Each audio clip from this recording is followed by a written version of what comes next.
Samuel Little, the most prolific serial killer in U.S. history who drew portraits of his victims. Samuel Little's victims were primarily drug addicts and prostitutes. He believed, not without reason, that women who had fallen through society's cracks would not be actively searched for. Traveling across the country in his white Cadillac, he would find a victim, rape and strangle her, then dispose of the body in a ditch or hide it in the woods. Despite his constant run-ins with the law, he managed to evade serious consequences for years until the FBI took over the investigation into his mass murders. In 2012, Little was arrested. He later confessed to killing 93 women between 1970 and 2005 across multiple states. Samuel Little, the serial killer who evaded justice for decades. Samuel Little. It was in Las Vegas, 1993. I had bought a yellow Eldorado, a 1978 Cadillac Eldorado. I saw a woman. She was kinda thin, black, around 40 years old. She was a prostitute, and I think a drug addict otherwise. She wouldn't have been out on the street. A guy walked up to her. It was her son. He asked me, "How's it going?" I shook my hand and all that. He was about 19 or 20, a black kid. Texas Ranger James Holland. "And what did you do with her body?" Samuel Little.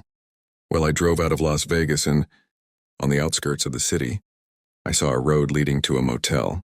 There were lots of bushes and overgrown areas by the roadside. That's where I dumped her body. I threw her down a slope and heard her body rolling." The man telling this story is Samuel Little, a frail elderly African-American with gray mustaches, dressed in a blue prison jumpsuit and wearing a shapeless gray hat. As he speaks, he recalls the smallest details: how steep the slope was, what kind of plants grew there, how many motels and gas stations were nearby, and how far he had to drive from Las Vegas to dispose of her belongings further down the road. He even draws a portrait of the woman he killed 25 years ago. His photographic memory is remarkable. He remembers every tiny detail. At nearly 80 years old, Little sits in a wheelchair, speaking to a Texas Ranger and FBI agents about his murders. He suffers from diabetes and heart disease. Yet every day he is wheeled in for questioning, where he spends hours recounting the lives he took. Investigators record everything on video, and it seems like he actually enjoys reminiscing about his past. Those days when he cruised across America in his cars, leaving a bloody trail behind him, a trail that took detectives decades to follow. Despite appearing as an ordinary old man, Little is far from simple. Throughout his life, he was arrested over 100 times, and in every mugshot, he looks at the camera with arrogance and disdain. The years pass, he grows older, but his gaze remains the same.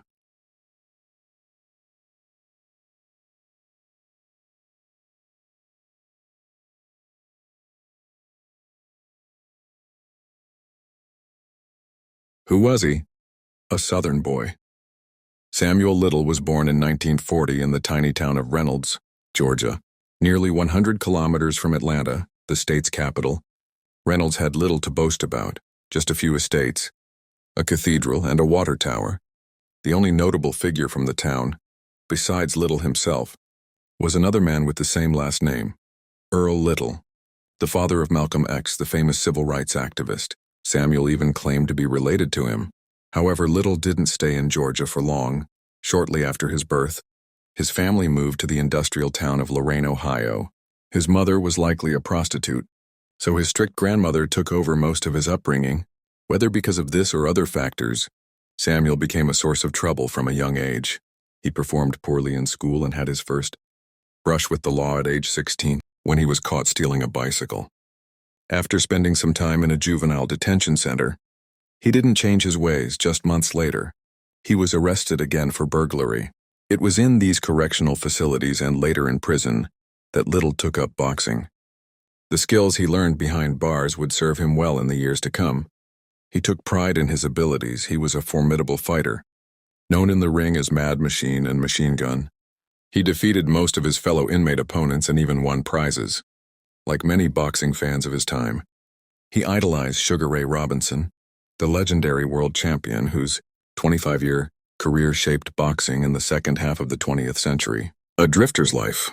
During these years, Little's life became a true American odyssey of crime and vagrancy. Between the ages of 17 and 35, from 1957 to 1975, He was arrested 26 times in 11 different states, including Ohio, Florida, California, New Jersey, and Illinois. He left his mark across nearly the entire country. His crimes escalated over time. At first, they were minor, shoplifting and fistfights. But as the years passed, he began attacking police officers, driving under the influence, committing rape, armed robbery, and burglary. Yet despite the severity of his offenses, he never received lengthy prison sentences. Why did the court struggle to deal with him? Was it simply a reluctance to bother with a transient troublemaker? Political maneuvering related to the civil rights movement? Corruption?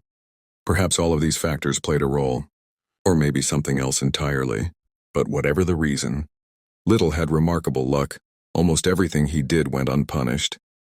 By the late 1960s, he was living with his mother in Florida, at least when he wasn't behind bars. One of the few things he had grown to truly love by this time was cars. Little had an encyclopedic knowledge of automobiles, was an excellent driver, and could recall even the smallest details about every vehicle he had ever owned.